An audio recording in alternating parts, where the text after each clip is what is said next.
નમસ્કાર વિદ્યાર્થી મિત્રો, કેમ છો? બધા મજામાં છો ને? તો આપણે ધોરણ 10 વિષય ગણિત પ્રકરણ 7નું યામ ભૂમિતિ ભણી રહ્યા છીએ. તેના ટોપિક 2 ની અંદર આપણે બે બિંદુનું વિભાજન કરતા, બે બિંદુને જોડતા રેખાખંડનું વિભાજન કરતા આપણે બિંદુના યામ શોધ્યા.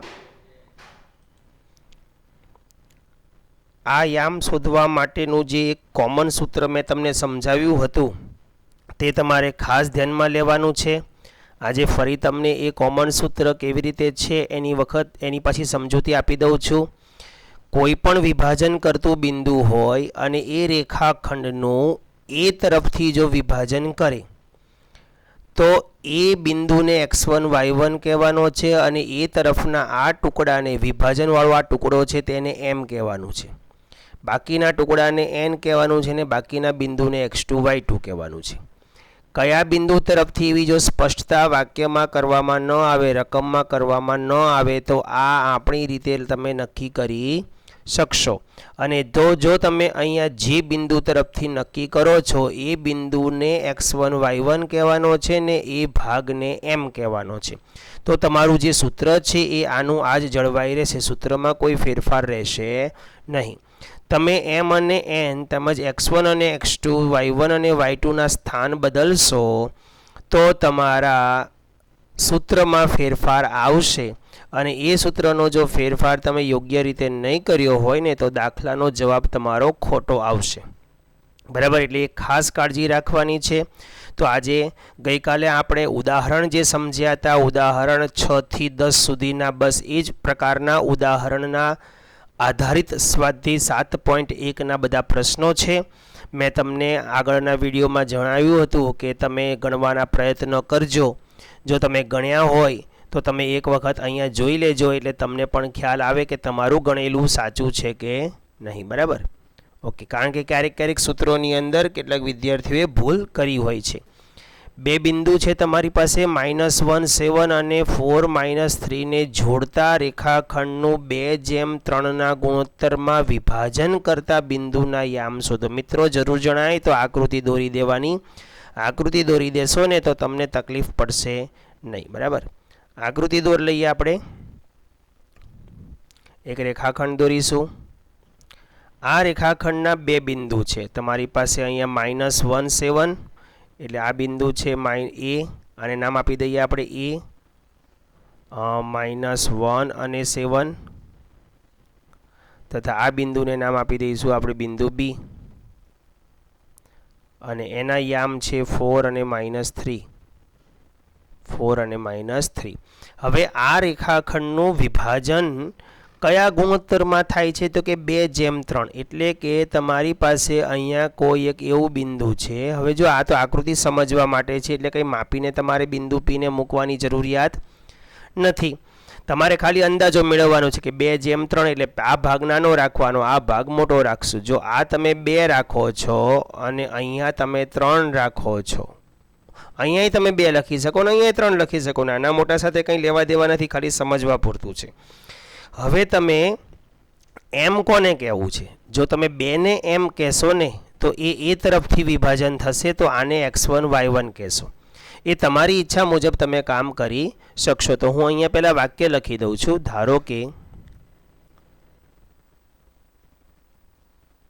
ધારો કે બિંદુઓ a -1 7, અને મેં નામ આપી દીધું, અહીંયા આપણી પાસે ફક્ત યામ છે ને એને આપણે નામ આપી દીધું, અને b 4 -3 ને જોડતા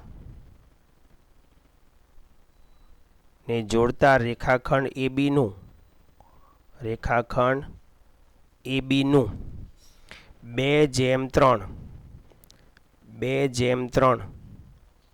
ના ગુણોત્તરમાં, 2:3 ના ગુણોત્તરમાં વિભાજન કરતું બિંદુ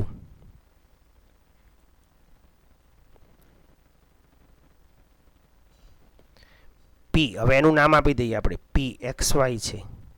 વિભાજન કરતું બિંદુ P એક્સ વાય છે. ઓકે, તો આ પીના યામને આપણે એક્સ વાય કહી દઈશું. ઓકે, હવે કઈ તરફથી વિભાજન કરે છે અહીંયા જો મેં લખ્યું નથી આ વખતે. તમે અહીંયા તમારી ઈચ્છા પ્રમાણે કામ કરી શકો. તો રેખાખંડ એ બીનું અહીંયા હું લખી દઉં છું એ તરફથી 2:3 ગુણોત્તરમાં. હવે જો એ તરફથી લખું છું ને તો મારા આ એના ઘટક તે x1 y1 થશે. તો એના ઘટકમાં x1 y1 લખી દેવાનું અને બીના ઘટકમાં x2 y2 લખી દેવાનું. x2 y2 લખાઈ દેશે. હવે આ બાજુ તમે x1 y1 કીધો તો આ કિંમત તમારી m ની થાય ને, તો m બરાબર 2 થશે અને n બરાબર 3 થશે. તો હવે આપણે અહીંયા વિભાજન કરતા બિંદુના યામ શોધવા માટેનું સૂત્ર લખીશું. વિભાજન કોણ કરે છે? p. તો કે p ના યામ, હવે એ તરફથી વિભાજન થાય છે કે બી તરફથી વિભાજન થાય? આપણું સૂત્ર તો કોમન જ છે, કારણ કે અહીંયા તમે x1 y1 x2 y2 જે તમે લખ્યું છે એ જ અનુસંધાનમાં તમારું અહીંયા સૂત્ર બની જવાનું છે ઓટોમેટિકલી. જો તમે કદાચ આને m કીધો હોત અને આને n કીધો હોત તો આ બાજુ x1 y1 થાત, આ બાજુ x2 y2 થાત અને અહીંયા એ તરફથીની જગ્યાએ બી તરફથી થાય. પણ સૂત્ર તો તમારું આનું આ જ રહેશે. કયું? m સાથે x2. ખાસ તમારે એ યાદ રાખવાનું છે, તમે m અને n જ્યાં લ્યો છો તમારે એને એના ક્રોસ બિંદુ સાથે જોડવાનો છે. તો આ mના ઘટકને તમારે x2 સાથે જોડવાનો છે. ક્લિયર? તમે અહીંયા m લીધો, અહીંયા x2 y2 લીધો અને અહીંયા x1 y1 લ્યો છો તો m સાથે x1 જોડાશે. બસ એટલી વસ્તુ યાદ રાખવાની છે, તમારે ક્રોસમાં જોડવાના છે. mના ઘટકોને તમારે x2 y2 સાથે ગુણવાના છે એમને, અને n ને તમારે x1 y1 સાથે ગુણવાનો છે. બસ આ રીતે ક્રોસ થવું જરૂરી છે. સૂત્ર એ રીતે બનાવવાનું, m સાથે હંમેશા x2 y2 આવે. તમે અહીંયા x1 નહીં y1 લખ્યું હોય, અહીંયા x2 y2 લખ્યો હોય એ બિંદુમાં x2 y2 અને બી બિંદુમાં x1 y1 લખ્યો હોય તો m સાથે x1 આવશે ને n સાથે x2 આવશે. ક્લિયર? તો હવે આગળ જઈએ. સૂત્ર બનાવતા શીખી જજો, ગોખતા નહીં.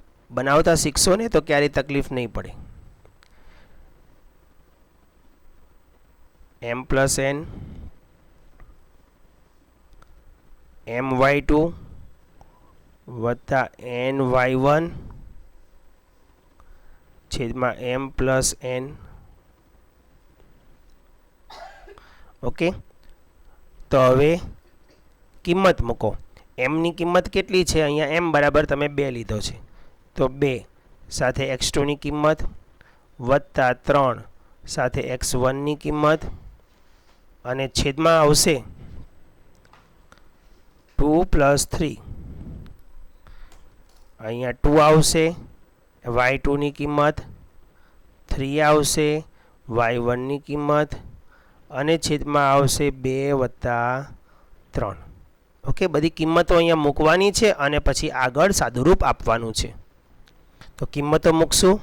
x2 ની કિંમત કોણ છે? તો કે 4. અહીંયા આકૃતિમાં જોજો, આકૃતિમાં જોશો તો વધારે સરળ પડશે.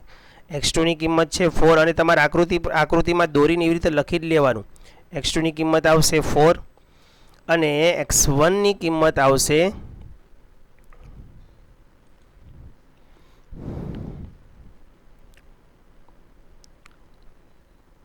અહીંયા 4, x1 ની કિંમત છે -1, એ રીતે y2 ની કિંમત છે -3 અને y1 ની કિંમત છે 7. સાદુરૂપ આપી દઈએ. અહીંયા 4 દુ 8 અને પ્લસ માઇનસ -3 એકા 3 છેદમાં આવશે 3 ને 2 5.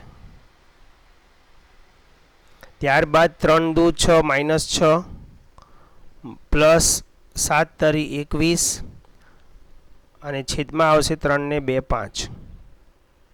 બરાબર. હવે આગળની પ્રોસેસ થોડીક તમારે જાતે કરવાની છે. સાદુરૂપ તો આવડશે હવે અહીંથી આગળ આપતા કે નહીં આવડે? બરાબર. તો હવે શું આવશે જવાબ એ તમને ખ્યાલ આવશે જ. અહીંયા 8 માંથી 3 જાય તો 5, 5 ના છેદમાં 5 એટલે 1 અને અહીંયા -6 વત્તા 21 એટલે 15, 15 ના છેદમાં 5 એટલે તમારો જવાબ આવશે અહીંયા 3. ઓકે, તો જવાબ બિંદુ કેવા છે બિંદુને તમારે આગળ જાતે લખવાના રહેશે. અહીંથી આગળ હવે થોડાક દાખલા વચ્ચે વચ્ચે હું છોડી દઈશ. અહીંથી આગળ થોડુંક જ સાદું રૂપ છે. જાતે લખવું અને મોટો જવાબ ફરજિયાત લખવાનો છો. મોટો જવાબ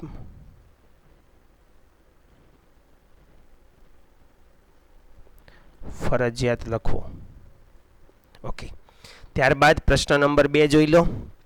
એકદમ સિમ્પલ છે. 4 -1 અને -2 -3 ને જોડતા રેખાખંડના ત્રિભાગ બિંદુના યામ. અહીંયા શબ્દ છે ત્રિભાગ બિંદુના યામ. આવું ઉદાહરણ આપણે ગઈકાલે જોઈ ગયા. બતાવું તમને. આમાં તમને રકમ આપેલી હતી ને આકૃતિ પણ દોરેલી હતી. જો આ રહ્યું ત્રિભાગ બિંદુના યામ છે ને, પી અને ક્યુ આ દોરેલો આવતો હતો. તો આપણે પહેલાં પીના યામ શોધ્યા. એ થી પીનું અંતર 1 ભાગ જેટલું લઈ લીધું અને પી થી બીની અંદર 2 ભાગ આવતા હતા એટલે 1:2 ગુણોત્તરમાં વિભાજન કર્યું કે ન કર્યું? બરાબર. એટલે આને આધારે પી મળી ગયો. હવે પી અને બી નું મધ્યબિંદુ કોણ આવશે? ક્યુ. તો ક્યુના યામ શોધવા માટેની તમને 2 રીત બતાવી હતી. એક મધ્યબિંદુ ઉપરથી અને ક્યુના યામ શોધવાની બીજી રીત બતાવી હતી કે જો એ થી ક્યુનું અંતર 2 જેમ થયું અને બી થી પી ક્યુનું અંતર 1 જેમ થયું તો 2:1 ગુણોત્તરમાં પણ વિભાજન થાય અથવા 1:2. અહીંયા બી તરફથી કર્યું છે તો 1:2 ગુણોત્તરમાં થાય. એ તરફથી ને એ તરફથી રાખશો તો 2:1 ગુણોત્તરમાં વિભાજન થશે. બરાબર. તો આપણે આગળ વધીએ અને એ દાખલાને ફરી સમજાવું છું પાછો. ઘણી વખત એવું થાય કે આગળના એક વિડીયોમાં સમજણ ન પડે તો કદાચ હવે આ વખતે ધ્યાન રહે અને સમજણ પડી જાય. તો પહેલાં એક આકૃતિ દોરીશું.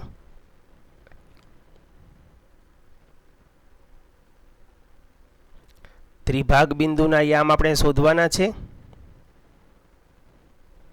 બરાબર. તો પહેલાં અહીંયા બિંદુ આવશે એ, આ જગ્યાએ બિંદુ આવશે બી. હવે એના યામ છે તમારા 4 અને -1, 4 અને -1 અને બીના ઘટકો છે -2 -3, -2 -3. જો આ બિંદુનું નિરૂપણ તમે ગ્રાફ પેપર ઉપર કરશો ને તો મિત્રો તમને તરત જ 3 ભાગ થતા બિંદુના યામ એકદમ સ્પીડમાં મળશે. ગણતરીની કોઈ જરૂરિયાત રહેશે નહીં. પણ યાદ રાખજો, ગણતરીવાળા દાખલા ગણતરીથી જ કરવા પડે અને વિકલ્પના દાખલા તમે ગ્રાફ પેપરની મદદથી સોલ્વ કરી શકશો. બરાબર. હવે આપણે આના 3 ભાગ કરવા છે એટલે હું એક બિંદુ અહીંયા મૂકીશ અને બીજું એક બિંદુ અહીંયા મૂકીશ. અંદાજિત આપણે કરવાનું છે. તો આ છે બિંદુ પી અને અહીંયા છે બિંદુ ક્યુ. બરાબર. તો પી અને ક્યુ એ રેખાખંડ એ બીના 3 સરખા ભાગ કરે છે. એટલે ત્રિભાગ બિંદુના યામ એટલે 2 બિંદુ આવે ને, 3 ભાગ કરતાં 2 બિંદુ આવશે. તો પહેલાં લખીશું આપણે. ધારો કે પહેલાં વાક્ય પીનું બનાવીશું. ધારો કે PXY જે રીતે લખો તે રીતે ચાલે. એ 4 -1 અને બી -2 -3 ને જોડતા રેખાખંડ એ બીનું એ તરફથી. હવે જો આ તરફથી વાળી સ્પષ્ટતા તમે ક્યારેય ન કરો તો પણ ચાલશે. દાખલો ગણતી વખતે તમારે વિચારી લેવાનું તમે કઈ તરફથી વિભાજન કરવા માંગો છો. આ લખવું જરૂરી નથી. 1:2 ગુણોત્તરમાં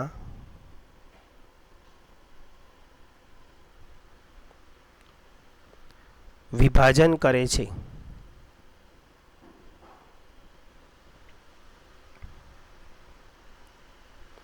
જો આ શબ્દ તમે ન લખો ને તો પણ ચાલે. તમારે અહીંયા વિચારી લેવાનું છે. તમે 1:2 એટલે આ બાજુનો અહીંયા ગુણોત્તર જે છે ને આ 1:2 એ એટલે એ તરફથીનો મતલબ થાય એ ભાગ, એ તરફનો એક ભાગ અને પછીનો ભાગ એ બી ભાગ. જો તમે અહીં સ્પષ્ટતા ન કરો ને તો પણ તમે ચાલે. અહીંયા 1 લખી દો અને અહીંથી આટલો ભાગ આખો એને 2 લખી દો. ઓકે. એટલે આ ભાગ તમારો એમ થશે અને આ ભાગને તમારે n તરીકે લેવાનો છે. તો m સાથે તમારે આના ઘટકોને જોડવાના છે અને n સાથે આના ઘટકો જોડવાના છે.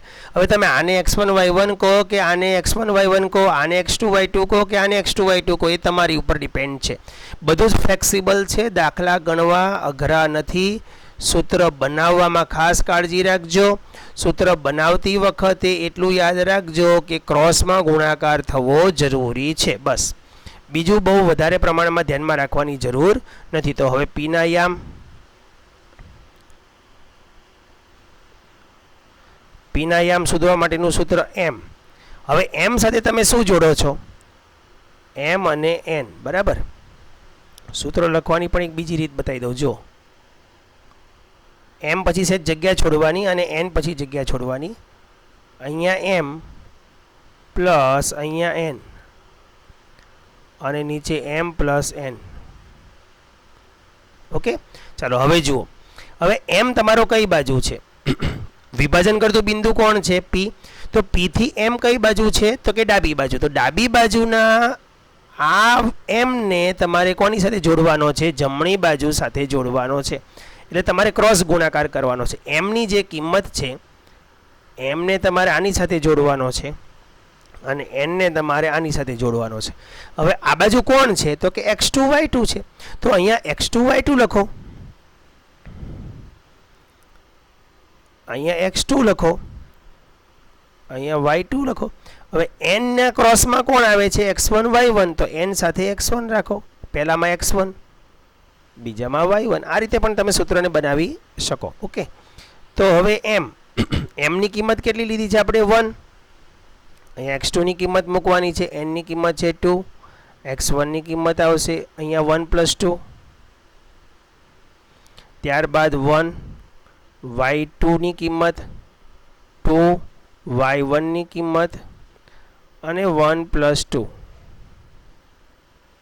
ઓકે, x2 ની કિંમત કેટલી છે? તો કે -2. આકૃતિમાં જોજો. અને x1 ની કિંમત કેટલી છે? 4.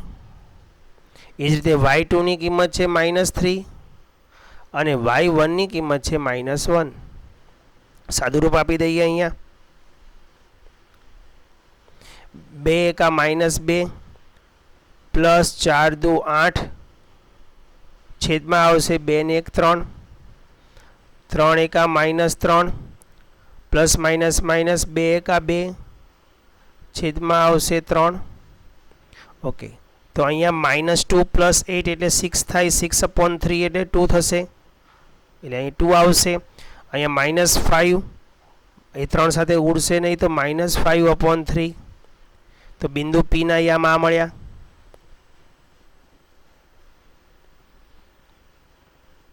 P ના યામ 2 અને -5/3 થશે. હવે Q ને શોધો. ચાલો, Q ને શોધવાની બે રીત તમને અગાઉ સમજાવી હતી. આ Q ને જો વિભાજન કરતા બિંદુ તરીકે લેશો અને એ તરફથી જ લેશો તો અહીંથી અહીં સુધીનો ભાગ કેટલો થઈ જશે? હવે 2. અને આ ભાગ એક તો એ તરફથી 2:1 ના ગુણોત્તરમાં વિભાજન કરશો તો પણ દાખલાનો જવાબ એ જ આવશે. પણ આપણે Q ને એ PB ના મધ્ય બિંદુ તરીકે લઈ શકીએ ને. આપણી પાસે P હવે છે. તો Q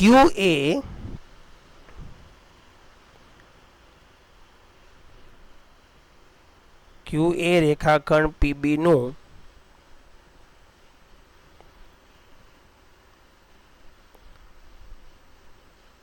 મધ્યબિંદુ હોવાથી Q ના યામ. હવે મધ્યબિંદુ હોવાથી બંનેના x ઘટકનો સરવાળો છેદમાં 2 અને બંનેના y ઘટકનો સરવાળો ને છેદમાં 2. એટલે સીધું લખીએ. ચાલો, બંનેના x ઘટક કોના? P અને B ના. હા, P અને B ના x ઘટક. P નો x ઘટક કોણ છે? 2. એનો y ઘટક કોણ છે? -5/3. ચાલો, હવે B નો x ઘટક કોણ છે? -2. એટલે અહીંયા આવશે -2. અને તેનો y ઘટક કોણ છે? -3. તો અહીંયા આવશે -3. ચાલો, આનું સાદુરૂપ થોડુંક ધ્યાનપૂર્વક કરીએ. પહેલું તો આવડી જશે. 2 ± -2 અને છેદમાં પણ 2. બરાબર. હવે અહીંયા તમારે લસા લેવો પડશે આ 3 નો. તો 3 દરેકના માથે મૂકો. અહીંયા જો આવી રીતે અહીંયા 3 મૂકો અને અહીંયા 3 મૂકો, તો આ 3 સાથે આ 3 ઉડી ગયો, તો વધ્યું શું ત્યાં? -5. અહીંયા -5, પછી પ્લસ માઇનસ માઇનસ, અને 3 તરી 9, અને છેદમાં હવે જો આ અહીંયા ખાલી તમે એક જ વિભાગમાં બરાબરની આ બાજુ કાંઈ છે નહીં, એટલે એક જ પાર્ટમાં તમે લસા લ્યો છો, એટલે આ 3 લસા તરીકે લેવો પડશે ને. આ 3 આ 2 સાથે ગુણાશે એટલે 3 દુ 6 થઈ જશે. બરાબર. અહીંયા 0/2 એટલે 0 થઈ જશે. અહીંયા -9 -5 એટલે -14, અને છેદમાં 14 -14/6. હવે એનું અતિ સંક્ષિપ્ત રૂપ હજી આપી શકાય એમ છે, તો એ આપી દો. 0 નો 0 તો -7, અને છેદમાં 3 દુ 6 તો 3, એટલે -7/3. આ કોના યામ થયા? ક્યુના યામ. તો જવાબ તમારે મોટો લખવાનો રહેશે. માટે રેખાખંડ ABના ત્રિભાગ બિંદુના યામ 2 -5/3 અને 0 -7/3 છે. તમારી શાળાના પ્રશ્ન નંબર 3 જુઓ. તમારી શાળાના લંબચોરસ આકારના મેદાન ABCDમાં આ આકૃતિ જોજો. ABCD એ લંબચોરસ મેદાન છે, એના 4 ખૂણા છે ABCD. રમતગમત દિવસની પ્રવૃત્તિઓ યોજાયેલ છે. ચોક પાવડરની મદદથી 1 મીટરના અંતરે રેખાઓ દોરેલી છે. આ ઊભી અને આડી બંને 1 મીટરના અંતરે છે. આડી અહીંયા બતાવેલી નથી, પણ એમ સમજો કે આ 1 એટલે 1 મીટર, 2 એટલે 2 મીટર, ને ત્રીજું 3 એટલે 3 મીટર. ઓકે. તો એ રીતે રેખાઓ દોરેલી છે. આકૃતિ 7.12માં દર્શાવ્યા અનુસાર AD ઉપર પ્રત્યેક 1 મીટરના અંતરે, AD એટલે આ રેખા ઊભી રેખા ખંડ, બરાબર, અથવા ઊભો પાર્ટ જે બાજુ છે તેમાં 1 મીટરના અંતરે હોય તેવા 100 ફૂલના કુંડા મૂક્યા છે. એટલે આ 1 મીટરે 1 કુંડું, બીજા મીટરે બીજું કુંડું, ત્રીજા મીટરે ત્રીજું, ચોથા મીટરે ચોથું, પાંચમા મીટરે પાંચમું, છઠ્ઠા મીટરે છઠ્ઠું કુંડું એમ છે. પણ જો ગ્રાફ પેપરમાં આ વસ્તુ સમાય નહીં, તો આપણે એને એક બીજી વસ્તુ પણ કરી શકીએ કે એમ સમજો કે આ 1 મીટર બરાબર 5 મીટર છે, તો આ 5 મીટરમાં આ 1 કુંડું ને 1 કુંડું બરાબર 5 કુંડા સમજી લેવાના. તો કારણ કે દર મીટરે 1 કુંડું છે, તો 5 મીટરમાં 5 કુંડા આવે. એ આ પ્રારંભિક 0 છે. 0 થી 1 એટલે આ 5 મીટર થાય. તો આ 5 મીટર થાય. ગ્રાફ પેપરમાં આપણે એવું કરીએ ને એ રીતે. અહીંયા ખરેખર 5 લખવાનું આવે, તો અહીંયા 10 લખવાનું આવે, અહીંયા 15 આવે, અહીંયા 20, અહીંયા 25, 30, 35, 40, 45, 50 ને એવી રીતે બધું કુંડા છે. એમ ચાલો ને, આપણે 1 મીટરે 1 કુંડું, એમ 100 મીટરમાં 100 કુંડા છે. ઓકે. નિહારિકા બીજી હરોળમાં દોડે છે. આ બીજી લાઈનમાં દોડે છે નિહારિકા. તો આ એનો x ઘટક થયો. આ પાર્ટ એનો x ઘટક થયો કે નહીં? આ તો એનો x યામ, નિહારિકાનો x યામ, નિહારિકાને આપણે n બિંદુ તરીકે ઓળખીએ. ચાલો એમ સમજો કે અહીંયા નિહારિકા છે, તો એને n તરીકે ઓળખીએ, નિહારિકાનો n. તો એનો x ઘટક 2 આવી ગયો, દોડે છે. અને તે ADનું, એટલે આ AD કેટલું છે? 100 મીટર થયું ને. 100 કુંડા છે, એટલે દર મીટરે 1 કુંડું છે, એવા 100 ફૂલના કુંડા છે. 1 મીટરના અંતરે, પ્રત્યેક 1 મીટરના અંતરે 100 કુંડા છે, એટલે એનો મતલબ 100 કુંડા થયા. અહીંયા 100 કુંડા એટલે 100 મીટર અંતર થયું. હવે 100 મીટરનું 1/4, એટલે 100નું 1/4 એટલે 100નો ચોથો ભાગ. 100નો ચોથો ભાગ એટલે કેટલા થાય? 25 મીટર થાય. તો નિહારિકા 25 પોઈન્ટે છે, એટલે 25 મીટર દોડી છે, એટલે એનો y યામ 25 આવશે. ઓકે. એ ભાગનું અંતર કાપ્યું, એટલે આ નિહારિકાના યામ થયા 2 અને 25 એમ. અને ત્યાં તે લીલો ધ્વજ ફરકાવે છે. જ્યારે પ્રીતિ 8મી હરોળમાં દોડે છે, આ 8મી લાઈન છે, તો પ્રીતિનો x ઘટક 8 થશે. પ્રીતિને આપણે p તરીકે ઓળખીએ, એનો x ઘટક એટલે 8 થશે. ઓકે, ચાલો આગળ જઈએ. લીલો ધ્વજ ફરકાવે છે, અને 8મી હરોળમાં દોડે છે, અને તેણે ADનું 1/5 ભાગ. હવે AD હતો કેટલો? 100. એનું 1/5 એટલે 5મો ભાગ, એટલે 5 વડે ભાગો તો જવાબ કેટલો આવે? 20 મીટર આવે. તો એનો y યામ શું આવશે? 20 આવશે. એટલે પ્રીતિનું પ્રીતિના યામ કયા થયા? 8 અને 20 થયા. તો ભાગ અંતર કાપ્યું અને લાલ ધ્વજ ફરકાવે છે. આ કેવો ધ્વજ ફરકાવે છે? લાલ. આપણે કલર કરી દઈએ એને. બરાબર. આ પ્રીતિનો લાલ ધ્વજ, બરાબર, આ પ્રીતિનો લાલ ધ્વજ છે અને નિહારિકાનો કયો છે? નિહારિકાનો લીલો ધ્વજ છે. આમાં કલર નથી દેખાતા, આપણે એને કલર કરી દઈએ. આ નિહારિકાનો આ લીલો ધ્વજ છે. ઓકે, બંનેના ધ્વજ અલગ અલગ કલરના છે. તો આ બંને ધ્વજ વચ્ચેનું અંતર શોધવાનું છે. બંને ધ્વજ વચ્ચેનું અંતર એટલે આ બંને બિંદુ વચ્ચેનું અંતર, અને બંને ધ્વજ વચ્ચેનું અંતર એટલે એનું આ રીતે ક્રોસ થશે. આ અંતર શોધવાનું છે મતલબ આપણે. હવે આ અંતર એટલે કે એન અને પી વચ્ચેનું અંતર સૂત્ર લગાડવાનું છે. બરાબર. જો રશ્મિએ આ બંને ધ્વજને જોડતા રેખાખંડના મધ્ય બિંદુ, એટલે હવે આનું પાછું એક મધ્ય બિંદુ શોધી નાખવાનું છે, પર વાદળી ધ્વજ ફરકાવે છે. આ મધ્ય બિંદુ ઉપર પછી કોણ ફરકાવે છે? વાદળી ધ્વજ. વાદળી ધ્વજ કોણ ફરકાવે છે? રશ્મિ.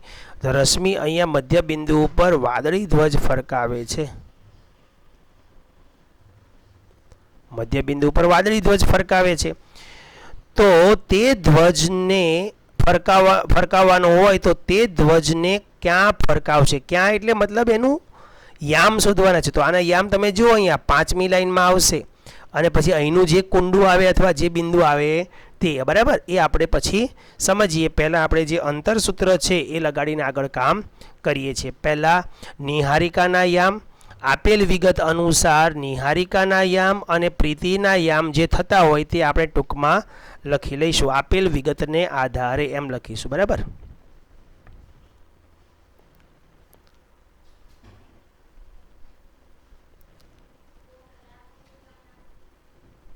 આપેલ વિગત અને આલેખને આધારે નિહારિકાનું સ્થાન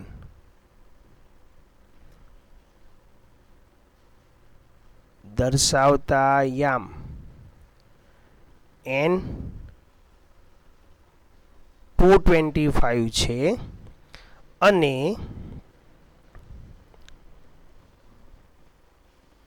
અને પ્રીતિ નું સ્થાન, પ્રીતિના ધ્વજનું સ્થાન દર્શાવતા યામ P8 અને 20 છે. સમજાઈ ગયું? તો એન અને પી ને જોડતા રેખાખંડનું અંતર શોધવાનું છે. જો અહીં લખેલું છે તો તે બંને ધ્વજ વચ્ચેનું અંતર શોધો એટલે એનપી શોધવાનો છે. તો અંતર સૂત્ર ઉપરથી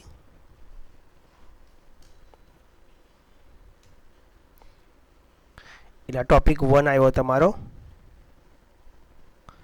NP² = x1 - x2 નો સ્ક્વેર વત્તા y1 - y2 નો સ્ક્વેર. બરાબર. હવે n અને p વચ્ચેનું અંતર એટલે અંતર સૂત્ર ઉપરથી લગાડી દીધું આપણે. તો શું આવશે આગળ? x1 ની કિંમત કેટલી છે? x1 એટલે n નો ઘટક. x1 ની કિંમત આપણી પાસે 2 છે. 2 - 8. x2 ની કિંમત 8 છે એનો વર્ગ વત્તા y1 ની કિંમત આપણી પાસે 25 છે, નિહારિકાનો y ઘટક, અને પ્રીતિનો y2 એટલે તમારી પાસે 20 છે એનો વર્ગ. 2 - 8 - 6 નો વર્ગ 36 થશે વત્તા 25 માંથી 20 ગયા 5, 5 5 25 થશે. 36 અને 25 નો સરવાળો કરીશું. 6 અને 5 11 નો 1 અને 51. તો NP² 51 થયા. માટે NP કેટલા થાય? NP બરાબર વર્ગમૂળમાં 51. વર્ગમૂળમાં 51. તો માટે જવાબ લખવાનો આવશે કે કયા કયા ધ્વજની વાત ચાલે છે? તો બંને ધ્વજ વચ્ચેનું અંતર કેટલું હશે? કયા કયા? मतलब કે લીલો અને લાલ, લાલ અને લીલા,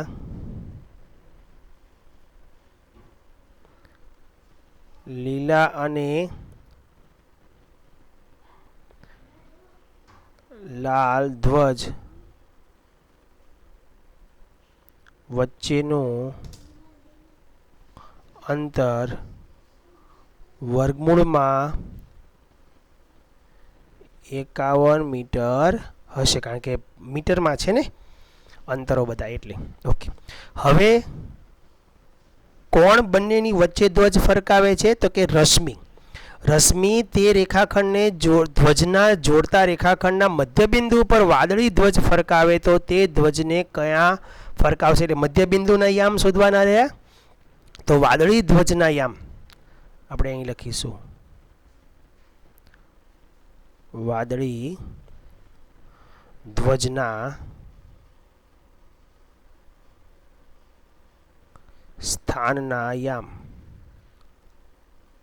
વાદળી ધ્વજ મધ્યમાં ફરકાવે છે, બરાબર NP નું મધ્યબિંદુ.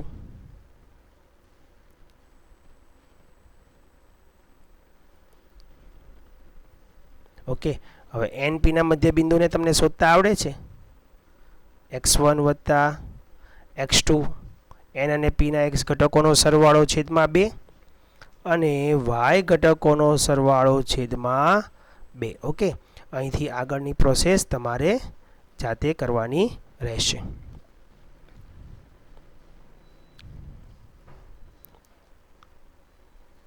આગળ જાતે ગણવું. ઓકે, ત્યાર પછી આગળ જઈએ.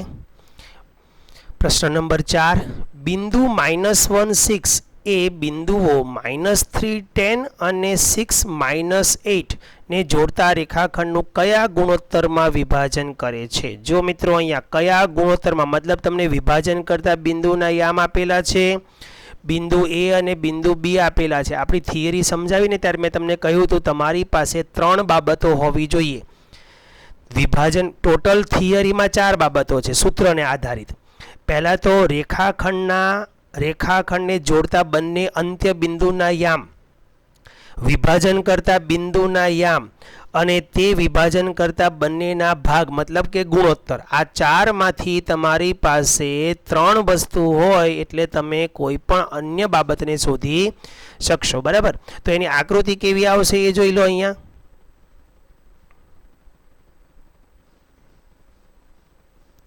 એમ સમજો તમારી પાસે આ એક રેખાખંડ છે. બરાબર, જો રેખાખંડ હોય તો આના બિંદુના ઘટક આ A છે અને અહીંના ઘટક આ B છે. બરાબર, A અને B. તો હવે A ના ઘટકને તમે શું કહેશો? A ના ઘટક છે તે -3 10 છે. તમે ગમે તેને ગમે તે આપી શકો. અહીંયા 6 અને -8 છે. વિભાજન કોણ કરે છે? તો કે વચ્ચે એક બિંદુ છે, એ બિંદુના યામ આપણે P લઈ લઈએ. -1 અને 6 વિભાજન કરે છે. આપણી પાસે M નથી અને આ N નથી. બરાબર, એટલે ગુણોત્તર નથી. તો ગુણોત્તર શોધવાનો છે. તો વાક્ય કેવું આવશે? ધારો કે આ બિંદુને નામ આપી દીધું આપણે P, -1 6 એ બિંદુઓ A, -3 10 અને B 6 8 ને જોડતા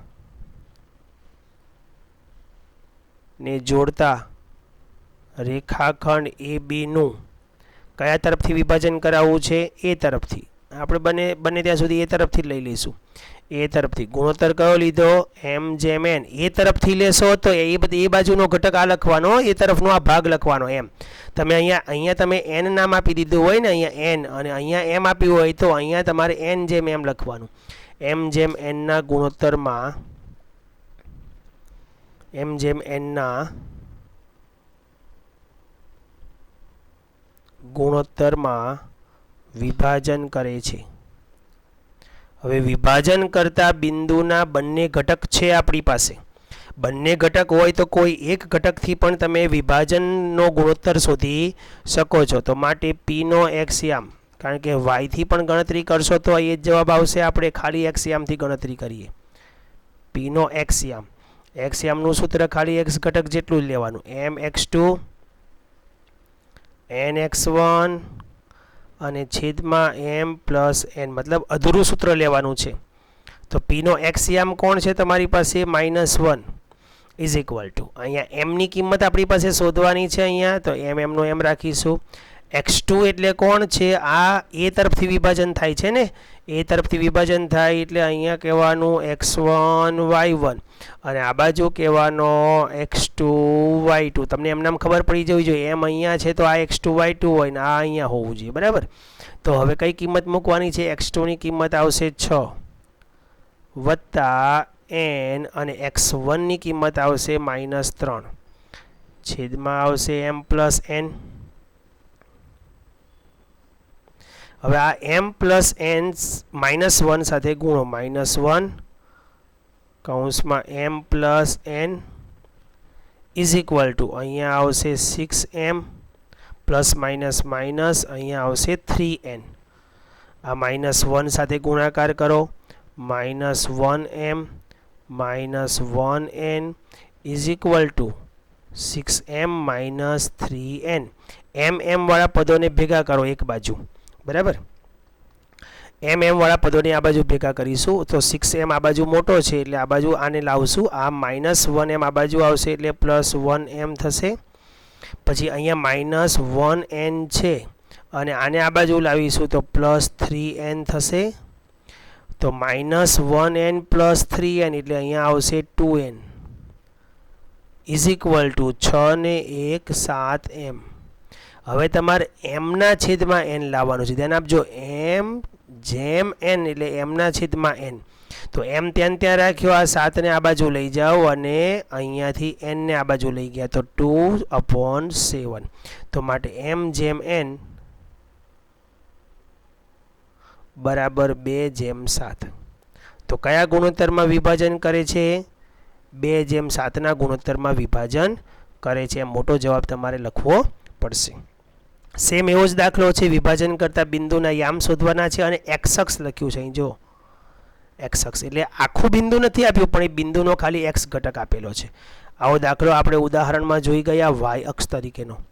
ધારો કે x અક્ષ બિંદુઓ, x અક્ષ એટલે x અક્ષ પરનું બિંદુ એમ. ધારો કે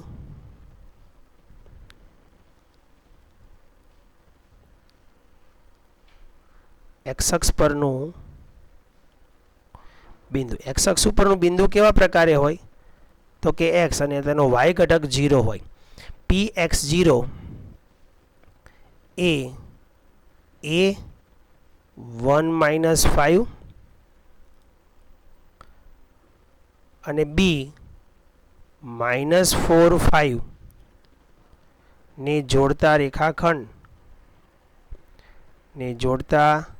રેખાખંડ AB નું.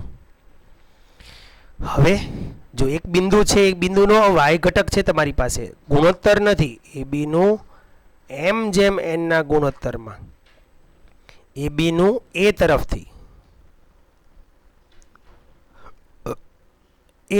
m જેમ n ના ગુણોત્તરમાં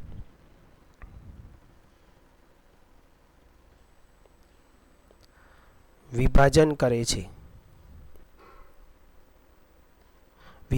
કરે છે. તો ધ્યાન આપજો, જો બિંદુ P નો કયો ઘટક છે તમારી પાસે? y ઘટક છે. તો બિંદુ P નો y આમ પહેલા લઈ લો.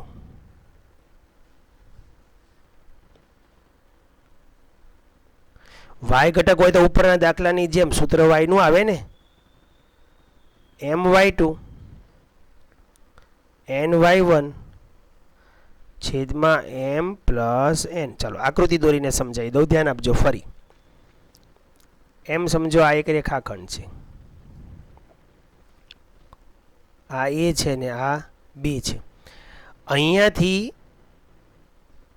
x અક્ષ પસાર થાય છે. ખરેખર x અક્ષ ઊભો ન હોય, આડો હોય, પણ તો આપણે આકૃતિ ક્રોસ દોર દઈએ.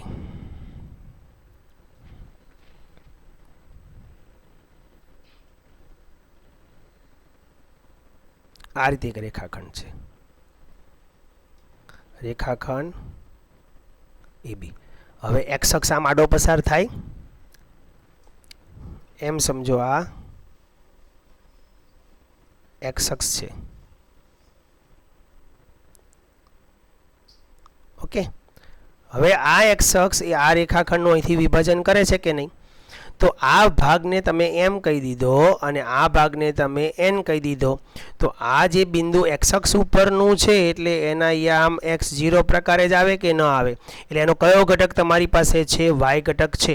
અને એના ઘટકને તમે અહીંયા કહી દો છો 1 અને -5 અને બીના ઘટકને અહીંયા કહી દો છો -4 અને 5. તો આ m છે અને એ તરફથી વિભાજન કર્યું તો આ x2 y2 અને આ બની જશે તમારો x1 y1.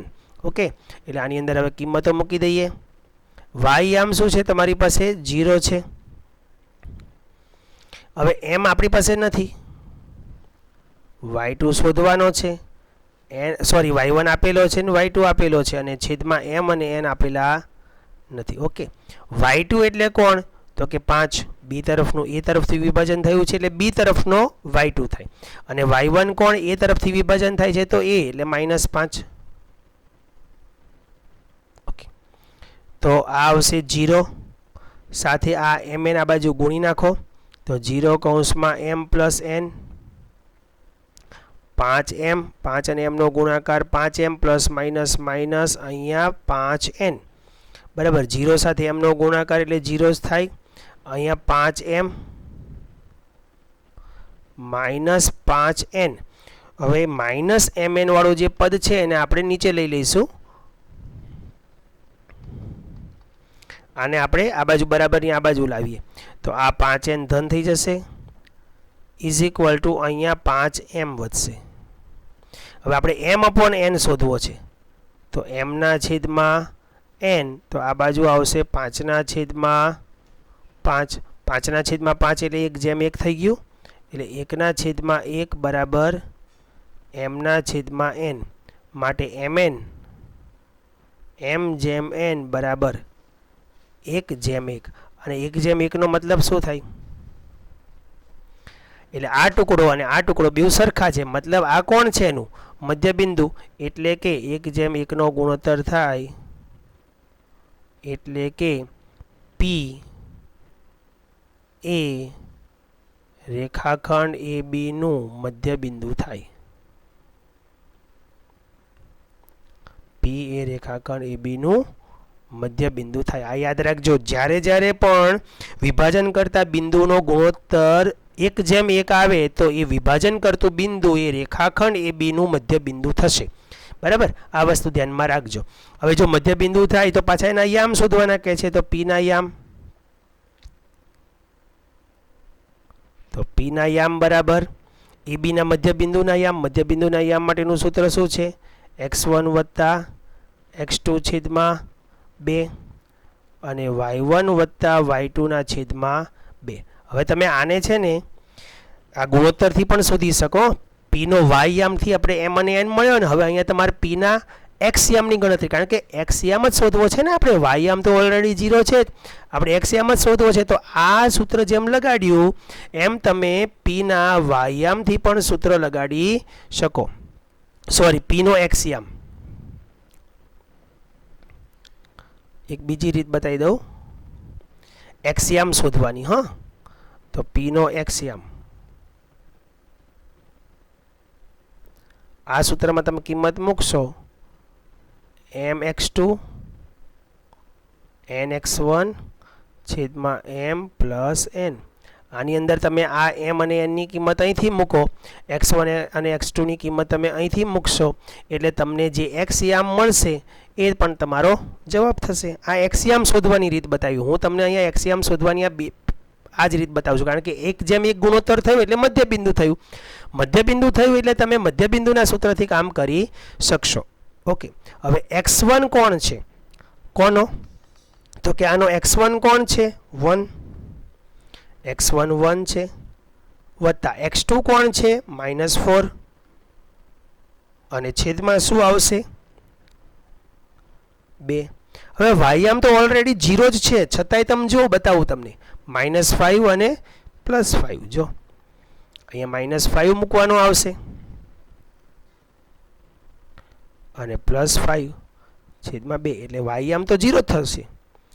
હવે શું થશે અહીંયા તો પહેલાં 1 પ્લસ માઇનસ -4 અને છેદમાં 2 અને અહીંયા 0 છેદમાં 2 એટલે 0 થઈ જશે. તો ત્યારબાદ બોલો શું કિંમત આવશે આની?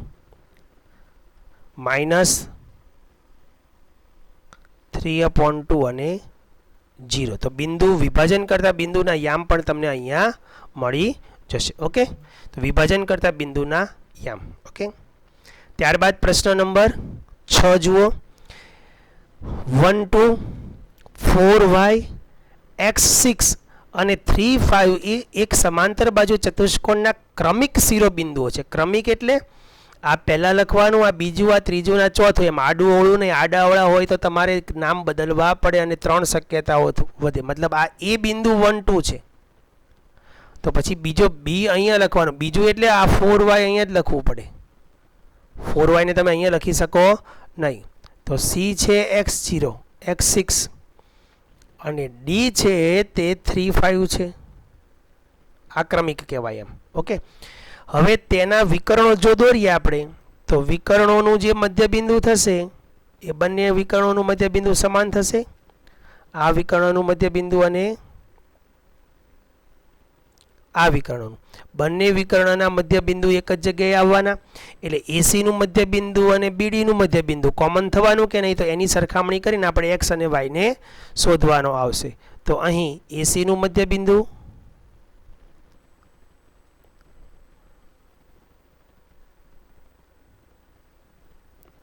બરાબર બીડીનું મધ્યબિંદુ.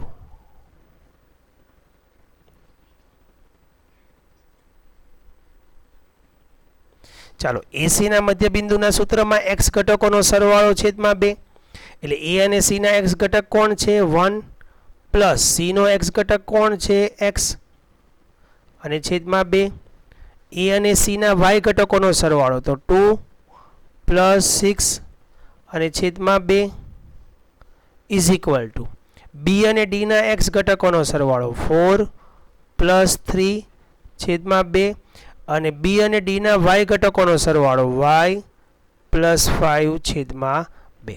હવે બંને યામ સમાન છે. બંને યામ સમાન હોય મતલબ એક્સ ઘટક સાથે એક્સને સરખામણી કરો અને વાય સાથે વાયની સરખામણી કરો. એક્સ સાથે એક્સની સરખામણી આવશે અને વાય સાથે વાયના ઘટકની સરખામણી આવશે. હવે બધાના છેદમાં બગડો છે તો બગડો તમે કાઢી નાખો તો પણ ચાલશે. તો 1 પ્લસ એક્સ પહેલાં આખું લખું છું છેદમાં 2 બરાબર 4 પ્લસ 3 છેદમાં 2. આ પહેલાં એક્સની સરખામણી કરી અને હવે 2 પ્લસ 6 છેદમાં 2 સાદુરૂપ આપીને પછી કરો તો પણ ચાલે. વાય પ્લસ 5 છેદમાં 2 છેદના 2 2 બંને બાજુ બરાબરની, બંને બાજુ સરખા છે એટલે કાઢી શકો. અહીંયા 1 પ્લસ એક્સ 4 ને 3 7. હવે 1 ને પેલી બાજુ લઈ જાઓ તો એક્સ ઇઝ ઇક્વલ ટુ 6. એ જ રીતે બાજુમાં આવશે અહીંયા 8 is equal to y plus 5 બરાબરની બંને બાજુના 2 2 છેદમાં સરખા છે એટલે કાઢી નાખવાના. આ પ્લસ 5 ને આ બાજુ લાવો તો માઇનસ થાય. 8 માઇનસ 5 તો વાય બરાબર 3 થશે. આ એક્સ અને વાયની કિંમત છે. બરાબર. બીજા દાખલા આપણે આવતા પીરિયડમાં જોઈશું. જય હિન્દ, જય ભારત.